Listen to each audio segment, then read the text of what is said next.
From the Nevada desert to the rooftops of the big cities, renewable energy is on the move.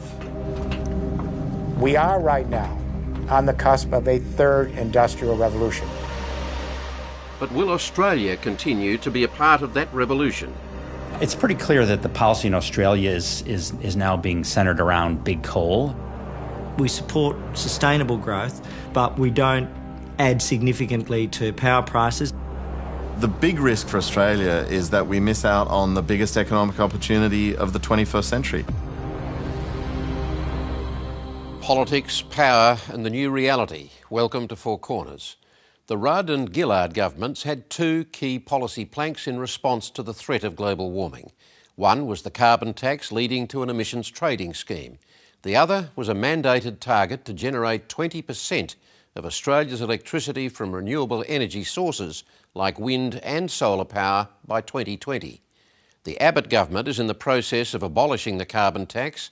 It is also reviewing the renewable energy targets under urging from the coal and traditional electricity industries, with the strong prospect that the targets will be significantly cut back. Businessman Dick Warburton, the person heading that review, is sceptical of claims that man-made carbon dioxide is a major cause of global warming. The government also wants to shut down several related agencies, like the Australian Renewable Energy Agency. The policy shift in Australia comes at a time when hundreds of billions of dollars are being invested in renewable energy around the rest of the world, and at a critical time for investment decisions here. Australia's dilemma is underscored by the fact that we have just about every energy resource in abundance, old and new, dirty and clean. Stephen Long looks at some startling comparisons on both sides of the Pacific.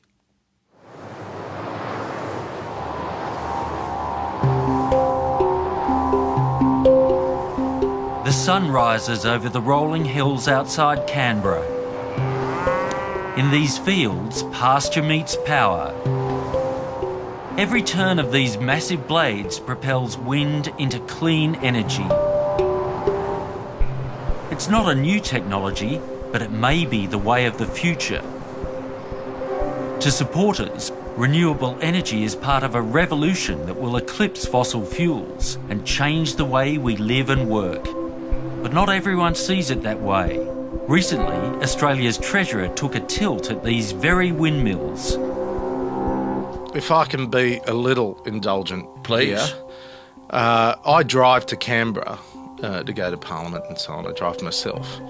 And I must say, I find those wind turbines around Lake George to be utterly offensive. Correct. And correct. I think they're just a blight on the landscape. And the people you're talking to are paying for them. Yeah, and look... When are you going to knock them off? Well, we can't knock those ones off. The wind farms that Joe Hockey finds so unsightly are owned and run by Infigen Energy. So there's 90 turbines here, including the Capital and Woodlawn wind farms. Miles George is managing director of the company, which operates 24 renewable power plants, 6 of them in Australia. How much power does that generate? It's enough power to power about half the houses in Canberra. He's worried about the government's apparent hostility to clean sources of electricity. We could fit another 30 or so in and we have approval for that. There's the view that the Treasurer Joe Hockey found so offensive. Lake George with the wind turbines. How did you feel when you heard Joe Hockey had said that? I was angry that that sort of statement would be made by our Federal Treasurer. I didn't think it was appropriate. Not so much the visual amenity issue, but talking about his inability to stop these things or something like that, he said, which he's talking about stopping an investment that Australian investors have made. Do you think that is the government's aim? The Treasurer's comments are part of a broader backlash in the coalition. And while it may be too late to knock off these wind turbines, the government's review of the renewable energy target might just kill the business.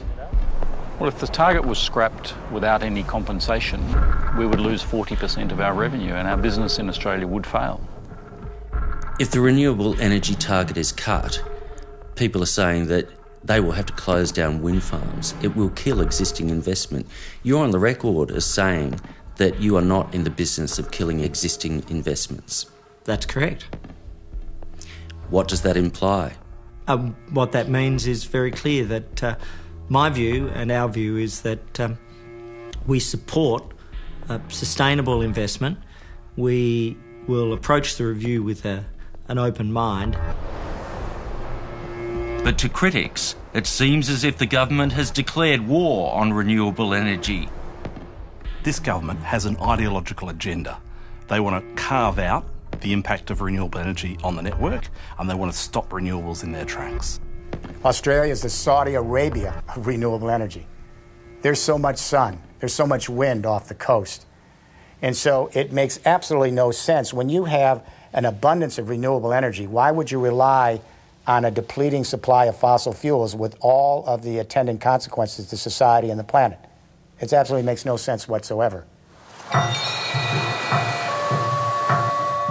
Across the Pacific, it's a different story. San Francisco, the cultural and financial hub of Northern California. In the Bay Area and beyond, sun and wind power emerging with IT know-how to forge new industries and new ways of doing business. We took a journey through the Golden State as California powers ahead with renewable energy. It's quite exciting, the job growth that we're seeing. Today, the United States has, for example, 150,000 employees in the solar industry. So about a third of those, 50,000, are here in California. And that's actually a 50% growth in those jobs just over the last 3 years. So we actually have more employees today in the solar industry in the US than there are in auto manufacturing and than there are in coal mining. Well, I think it's absolutely clear that California Energy Commissioner David Hochschild lives high in the hills above Berkeley, overlooking San Francisco Bay. That's where we're headed. California, with a population of nearly 40 million, has legislated that a third of its energy should come from renewable sources by 2020. Commissioner Hochschild says it will easily reach that target. As a result of that law, we've seen a massive increase in investment and innovation in the renewable energy space. And today, California has the largest wind project in the world, the largest geothermal project in the world, the largest solar thermal and solar PV projects in the world, and the largest manufacturing operation in the state of California today is an electric car factory. So we're seeing enormous momentum as a result of that. Were you surprised by the pace of the growth of renewable energy? You know, it's actually not a surprise because history has shown quite clearly when you establish a long-term target and provide that certainty for the market, you get investment and you get innovation and it drives down costs. About half an hour away at the Port of Oakland is a company that seized on California's support for renewable energy and innovation. It's run by a sun-loving Aussie entrepreneur. Danny Kennedy moved here 7 years ago. His business pioneered the use of satellite imaging and internet software to design and sell rooftop solar. Hey Gary, it's Mark from Sungevity Solar. How you doing today? We had this idea that we could take satellite images and aerial photographs and mash them up and do the design and engineering and quoting and sales process to customers over the internet. Although Australia pioneered solar power, Danny Kennedy had to leave his home country to realise his ambitions. You know, a couple of obvious reasons. One was the sort of risk capital available here in Silicon Valley and the software engineering, but also because California at that time had a very strong solar market due to the Republican governor Arnold Schwarzenegger's support for the solar market back in 2006. But it's already loaded up for you? Today, Sungevity is an international business with more than 500 employees, operations in the US, Europe and Australia, and revenues in the hundreds of millions. Its founder is dismayed by the drift of policy back home. The big risk for Australia is that we miss out on the biggest economic opportunity of the 21st century. We get stuck in quarry Australia mentality from the 20th century, while the rest of the world is phasing out coal and trying to move to these new industries and creating whole new ways of doing business and jobs which Australians may never benefit from.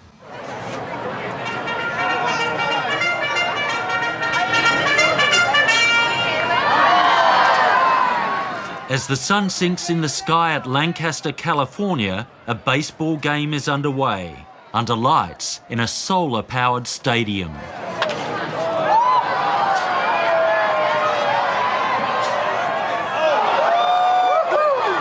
The Lancaster Jethawks are leading the California League. Their city is leading the way with renewable energy. So you'll be 100% renewable? Heather Swan is an executive with the Lancaster Power Authority, which has overseen a radical shift away from fossil fuels. We've kind of gotten started with a grassroots effort that started putting solar on homes and getting the information out to our homeowners and our citizens. And then we took that step a little farther and became the example ourselves, and we put solar on our major city facilities. And those city facilities are now powered about 98% by solar. Lancaster was aiming to be 100% renewable powered by the decade's end. Yes, I mean, we were originally given the goal of 2020, but, I think we can make it happen by 2016. Just 2 years away. Well, when you say it like that, you make it sound so close, but I know it's not far away. It's now technically possible to supply all the electricity needs of a city or district without any reliance on fossil fuels. That used to be a pipe dream, but new technologies that allow renewable energy to be stored and used day and night are changing the ballgame. And here at least, support for the new order crosses the political divide. Your mayor is a Republican. That side of politics in Australia is quite hostile, it seems, to renewable energy. Well, it is here too, so, but he is a Republican, and he's been quoted in the New York Times as saying, I may be a Republican, but I'm not an idiot. And he's very well educated, and he's very well researched on the subject, and he's an adamant believer in climate change. We're seeing it happen right here in our own backyard.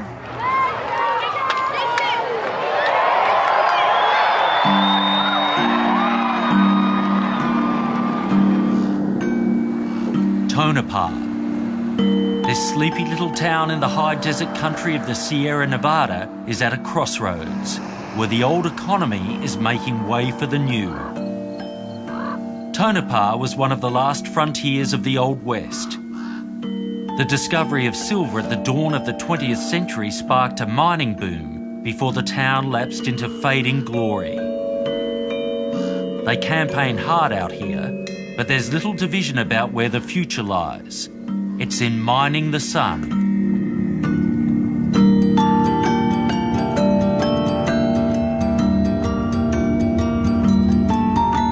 Less than half an hour's drive out of town is a state-of-the-art solar facility known as Crescent Dunes. If it looks space age, that's because it is.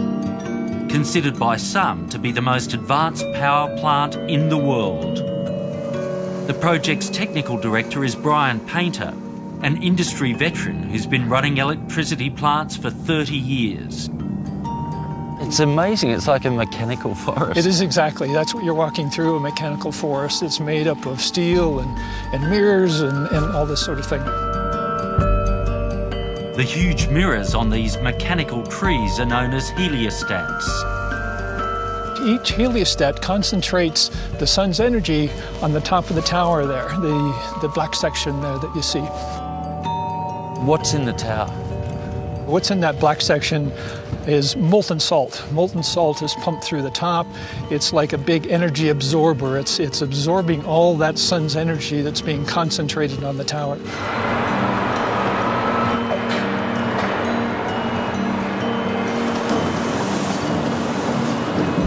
While we were at Crescent Dunes, the process of pumping 31 million kilograms of salt into the tower was still being completed.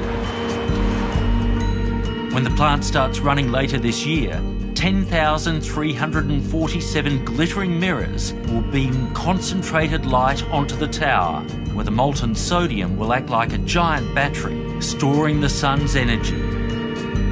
Crescent Dunes is a remarkable thing to see. This is the first solar thermal power plant in the world to have molten salt storage. So what it does, it takes the energy of the sun produces electricity, and then stores that as heat in molten salt storage. And at night, when they need to make use of that power, they can run it from the heat that's being stored in this molten salt storage facility. The thing with being able to store the energy is that we can shift the time of delivery. We can deliver nighttime, daytime. When a utility might want power, we can deliver anytime. Overcoming one of the perceived problems of solar, that the energy is only available when the sun's shining. This technology could be the backbone of a power grid, delivering baseload power as reliably as coal or gas-fired generators. When it's up and running, it will be providing energy into the night for the neon light capital of the world.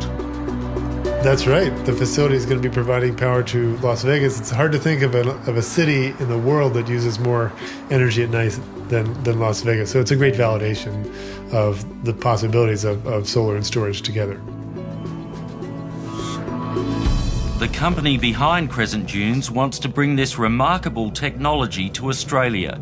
It's hoping the mining industry will embrace solar power at remote mine sites, which currently rely on polluting and heavily subsidised diesel fuel to generate electricity. It had planned to build large-scale renewable power plants to supply retail electricity, but it's given up on those ambitions because of the drift of policy down under. And that policy change pretty much took the life out of the renewable energy sector as far as large-scale projects for, say, utility applications. Other markets around the world are advancing. Australia is going to get left behind. They made a big deal out of it. Kevin Smith is the chief executive of Solar Reserve, the company that developed Crescent Dunes. What was the reaction in your sector in the United States when people discovered that a man who denies that CO2 is contributing to climate change was appointed to head the review of the Australian renewable energy target? Well, it's a little bit hard to grasp that concept. I mean, clearly, that appointment was made because they want to move back towards conventional fuels, coal and oil. It's pretty clear that the policy in Australia is now being centered around big coal. The coal industry clearly has rallied to move policy away from renewable energies because they view renewable energy as a threat and back towards conventional coal. The new developments with renewable energy and storage seem to have passed the Prime Minister by. The difficulty with renewable energy is that when the sun doesn't shine and the wind doesn't blow, well, the power doesn't flow. We've got massive supplies of coal, we've got massive supplies of gas. We should be making the most of our natural advantages. We saw some amazing stuff. The Environment Minister denies the Australian government is hostile to renewable energy or biased towards coal. Well, I think the long-term future for renewable energy is actually very strong. It's about balance, and the right balance here is to ensure that we protect jobs and investment, we support sustainable growth, but we don't add significantly to power prices, and we try to take the pressure off power prices. What Australia has in abundance and California and Nevada lack is coal. Coal has defined Australia's political economy.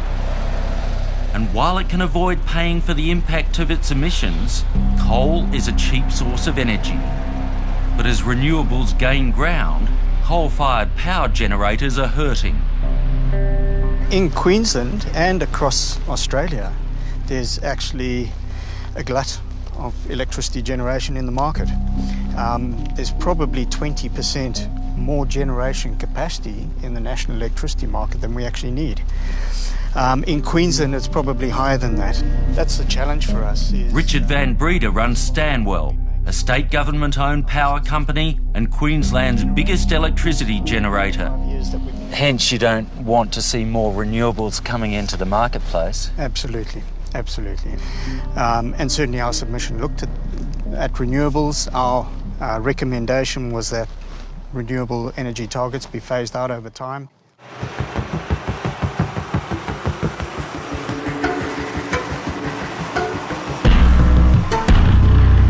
The Tarong Power Station, 180 kilometres northwest of Brisbane, is one of Stanwell's key assets. At full capacity, this giant facility consumes up to 7 million tonnes of coal a year and up to 28,000 megalitres of water to power its turbines. But in recent years, Stanwell has been losing money. In 2012, 2 of the 4 power generating units at Tarong Power Station were shut down. We've lost 160 jobs on this site. Across our business, 35% of our workforce has left, which was close to 320 jobs. It's a lot of jobs. It is, and it's a lot of people you need to speak to. It's very hard to make those decisions, but we've had to do it. Otherwise, the business is just not going to survive. The problem for coal-fired power utilities like Tarong is twofold. Wind and solar power are pushing down the wholesale price of electricity. And overall, demand for electricity has been falling. People are not using as much electricity as they used to, with electricity prices going up significantly. People are a lot more circumspect about the electricity they use. And there's a lot of people in Queensland who've moved to rooftop solar. Absolutely. I think if you look at the capacity of Queensland's market, probably 10% of that could be close to the solar installations across our rooftops here. I think 10% on rooftop solar? Absolutely. Very, very significant. What would you say to people who would argue we're better off losing these coal-fired power stations that pollute the environment and moving towards renewables? First of all, it's the cheapest form of electricity we have. And we need to have the debate around, is it cheap electricity or is it a move to renewables? Over the past 5 years, retail electricity prices in Australia have doubled. But how much is clean energy to blame? Truth be told, the renewable energy targets only had a minor impact on power prices. On the best estimates, about 3 to 4%, offset by renewables pushing down the wholesale price of electricity. What's really driven up power prices has been a massive investment in the network, the poles and wires, the infrastructure. And as it turns out, much of that investment was unnecessary. They got the forecast wrong. Power prices are going up because power companies have overinvested in the network. And those companies get a guaranteed return on their investment, guaranteed by the government.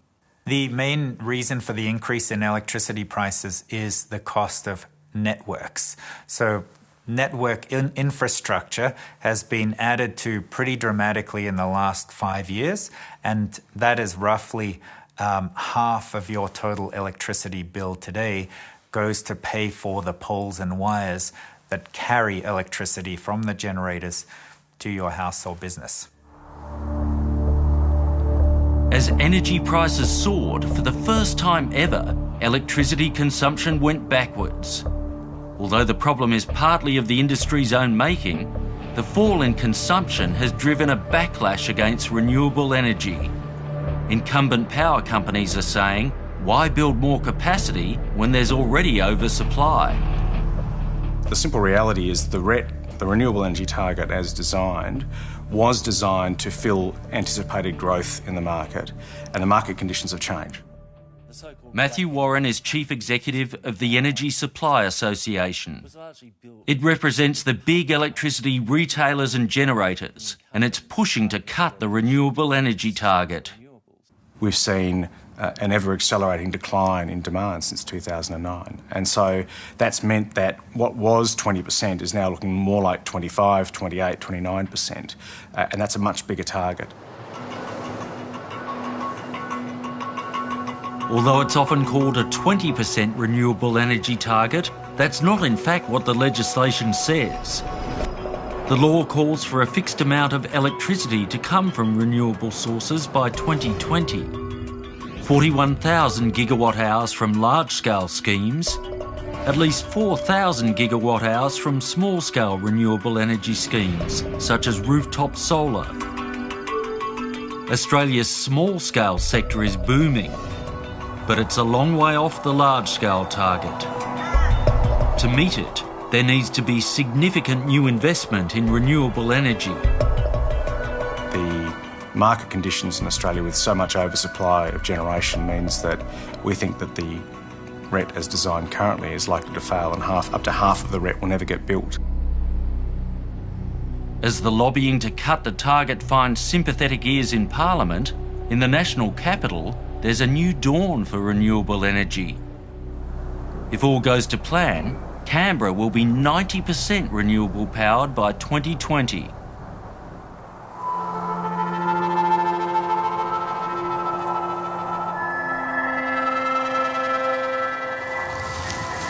Wow. That's the Royala Solar Farm. That is impressive. It's 80,000 solar panels, enough power to meet the needs of about 4,500 Canberra homes. How far is it off? Simon Corbell is the ACT Energy Minister. He's taken me to a power utility 23 kilometres south of Canberra. It'll begin operating in a few weeks' time. When it does connect, it will be the first large-scale solar power facility connected to the national electricity market. And still tiny by world standards. It costs a lot to build a plant like this, and that does feed into electricity prices. But in the medium term, the energy will be cheaper because the fuel input, sunlight, is free. The economics is a no-brainer, and it also drives down the cost of electricity more generally in the market, because often, at times of peak demand, renewables is the cheapest source of energy into the electricity market. He's having a hard time convincing some of his counterparts in the States. Fantastic to see them here installed. Well, the other state governments have vested interests in maintaining the status quo. They collect the royalties from the coal mines, they collect the dividends from the coal-fired generators, they own these assets, and they are not interested in disrupting that business model, even though that's locking consumers into higher energy costs over the medium to long term. A lot of trouble.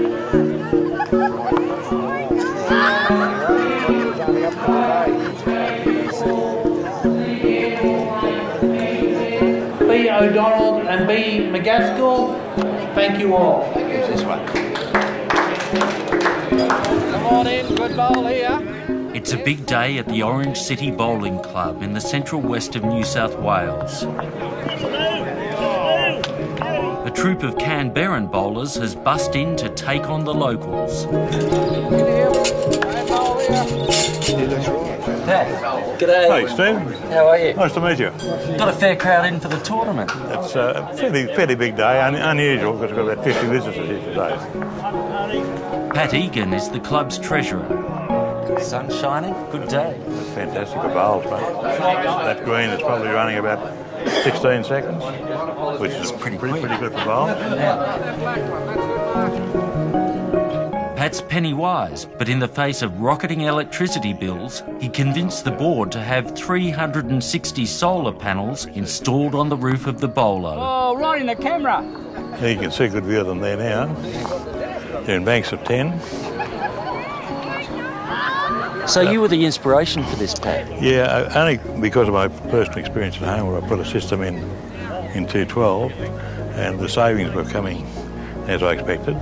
So when I became treasurer here recently, just after my own installation, I'm trying to find ways to save costs. As you would. And increase our revenue, but saving costs, what swings out here straight away is the cost of electricity. Oh, yes. Cheers, Pat. Nice to have you up a cup, mate. Cheers. Over a beer at the club, Pat shows me how much money the rooftop solar has cut from the power bills. So that was a month's power bill? Yeah. $10,000 or close enough. And this one was 4,891. That's a huge saving. It certainly is. We're going to save more. An electricity bill that was running at $116,000 a year has fallen by more than a third. Down the track, And the investment in rooftop solar will pay for itself in 3 years. This humble bowling club may be part of a paradigm shift, a new era for the economy. Danny Kennedy calls it the rooftop revolution. Power to the people. What we've had is this big power stations at the middle of a hub and spoke model, shunting electrons down a one-way fire hose, telling us what we should pay for it. What we're getting now is the ability to participate in the creation of electricity. We're going to have our own power plants on our own roofs. There's going to be a community-level storage system, a solar farm or a wind farm out the back. And all those are going to take part in the creation of electricity and the economics of electricity. And it's all going to be managed through software and information communications technology.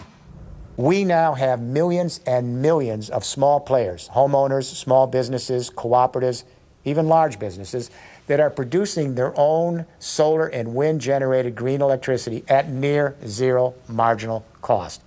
In 10 years from now, 15 years from now, we'll have tens of millions of local sites producing green electricity on microgrids.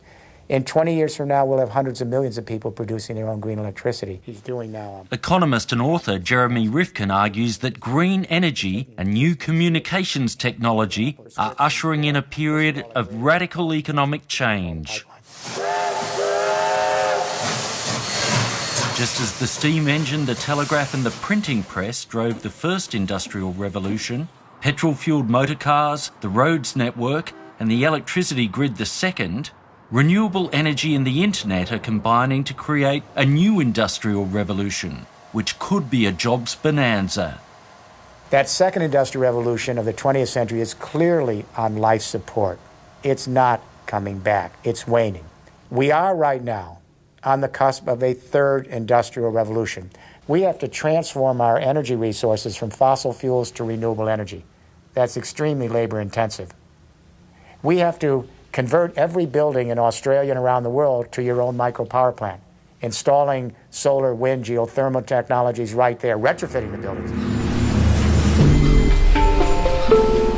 The pillars of this revolution include transforming the world's building stock into micro power plants that collect and store renewable energy, shared via an energy internet, and transitioning the transport fleet to plug-in electric and fuel cell cars.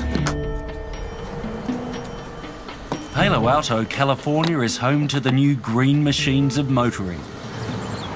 The Tesla is an electric vehicle that's winning the hearts of motoring enthusiasts.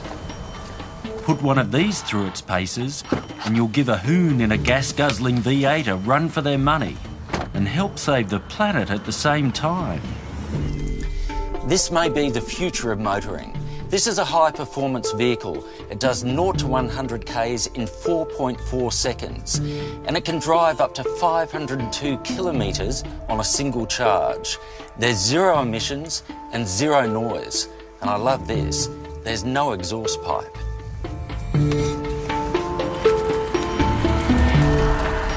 Teslas aren't cheap.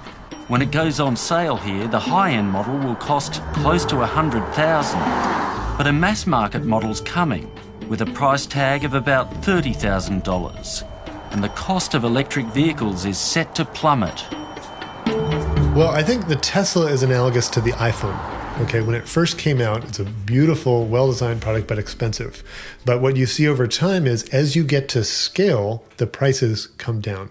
And that's exactly what's happening with Tesla. This is a car that is actually headed towards being a mainstream technology. And honestly, it's actually part of a family of electric cars. You look at what the other auto manufacturers are doing, GM and Toyota and others, they're really headed towards a mainstream technology.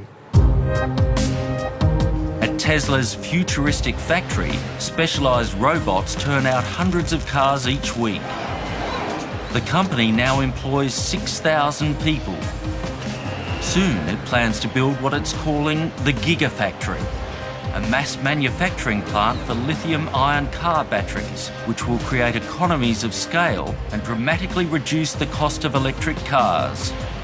We think that they are potentially another game changer.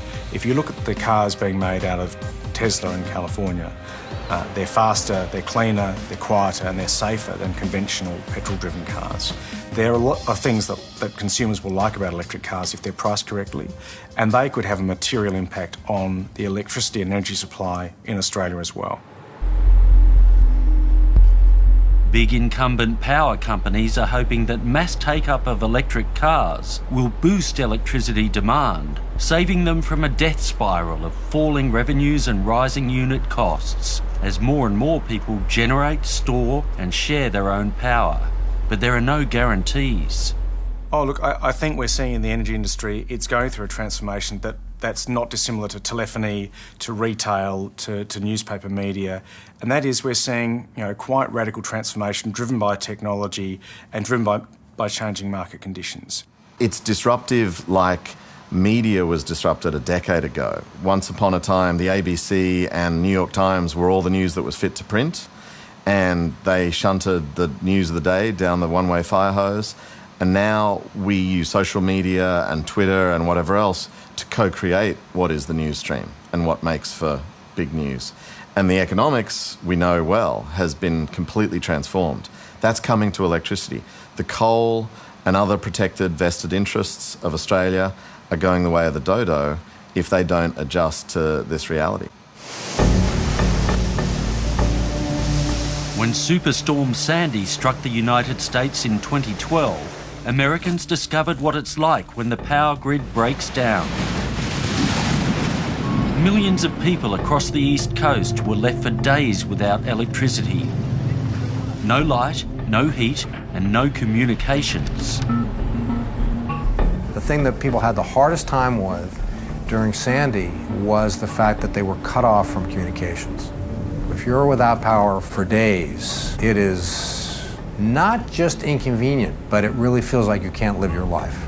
Individuals and communities want to have more and more control over their energy system. We again saw this after Sandy, where communities have asked for their own microgrids because they don't want to be as reliant upon the grid. Both environmentally... Former investment banker Richard Kaufman is known as New York's energy czar. He's overseeing a move to decentralised electricity. In the last 10 years, we've invested $17 billion just to keep the grid as it is. And in the next 10 years, if we keep just doing exactly as we've been doing, we have to invest another $30 billion. The Empire State is instead planning a radically different electricity system, with community microgrids and technology that allows buildings to create and store their own energy. It used to be that you had to get the electricity that came through the central grid because that was the only alternative. Well, that's not true anymore. So we have had across a whole range of industries the benefit that customers are now in charge. And the technology exists now for that to be true in the power sector. The cost of all of these solutions are going down while the cost of the traditional central station power and distribution systems go up. In 1980, it cost $35 a watt to buy a solar panel. Today it's 70 cents a watt. Maiden, North Carolina. A sleepy little southern town. Maiden happens to be home to a major facility of a titan of technology. Apple's data centre at Maiden processes vast numbers of messages, photos, videos, and other content being shared in cyberspace. The computing power needed to process all that content shared on the web and on mobile devices is a massive drain on electricity. The power demands have led to accusations that technology companies have a dirty cloud. This is the solution. A vast solar farm generating 167 million kilowatt hours of power, enough to make Apple's data centre 100% powered by renewable energy. It's the largest solar farm in the United States not owned by a power utility, and it's supplemented by fuel cells that store electricity generated from biomass. The direction towards clean and green energy is one that I believe is the right one and is where the world is going. You know, when you look at air pollution or water pollution issues, when you look at the challenges that we'll face as our populations grow, it just makes great sense. And in this case, it also makes great business sense for Apple and other responsible companies to step up to the plate, acknowledge that climate change is not just a challenge, but also an economic opportunity. It's quite amazing. It looks like a spaceship. It does, doesn't it? Some people call it the mothership. Lisa Jackson is Apple's environmental director, a role she took on last year after serving under President Obama as head of the US Environment Protection Agency. By renewable energy. She shows me a scale model of Apple's coming campus. How many employees are going to be here? 13,000 employees will work at the new Silicon Valley headquarters, and it will be 100% powered by renewable energy. For Apple, it's not just about doing the right thing for the environment. The power that we use, the renewable energy that we use, is competitive and in many cases cheaper than conventional brown power. And for us, it's more than just the initial price. It's also the reliability of having our own power. For us, we know that power is going to be there. We don't have to worry about changes in the price. Energy security and price certainty are key benefits of renewable power. Fossil fuels are subject over time to enormous price volatility. And as you move to a renewable energy future, you're not subject to that because there's no cost for sunlight or wind or tidal power. And so you actually become, I think, more stable as a country and more competitive internationally. A view echoed by Miles George when we met at those wind farms outside Canberra. Well, once you've established renewables, the fuel is free forever. Whereas if you have coal and gas-fired power generation, you're exposed to gas prices and coal prices forever. Look, whether it's wave or solar, whether it's wind or geothermal, whatever the source of energy, there are always operating costs. And the renewable energy companies actually make that point to me almost every day. While Environment Minister Greg Hunt does see a growing role for renewable energy, he's also pinning much hope on clean coal. For Australia, I think the message is clear. We can move to reduce significantly the emissions from our current generators. The technology which is emerging now, and which I think will be available over the next 3 to 5 years, cleans up very significantly, not perfectly, but very significantly, by up to 30 to 50% the emissions from current generation. That can go around the world, and nothing would make a bigger difference along with protecting the great rainforests to reducing global emissions. Perhaps there's also a risk that global action on climate change will push up the price of fossil fuels, leaving Australia with stranded power assets and soaring electricity prices. So we have enough of these renewable energies distributed in every square inch of Australia and the world to power our species' needs till kingdom comes at near zero marginal cost without pollution to the planet.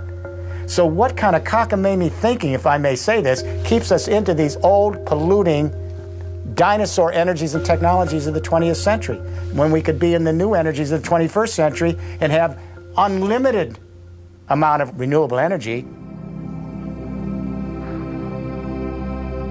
Yes, it costs money to create the infrastructure for renewable energy, a lot of money. But existing fossil fuel generators and power utilities were subsidised, by and large built with public funds. If renewable energy becomes ubiquitous, the economies of scale should deliver a radical reduction in power prices that could transform the world economy. Will Australia be leading the revolution, or will it be left behind?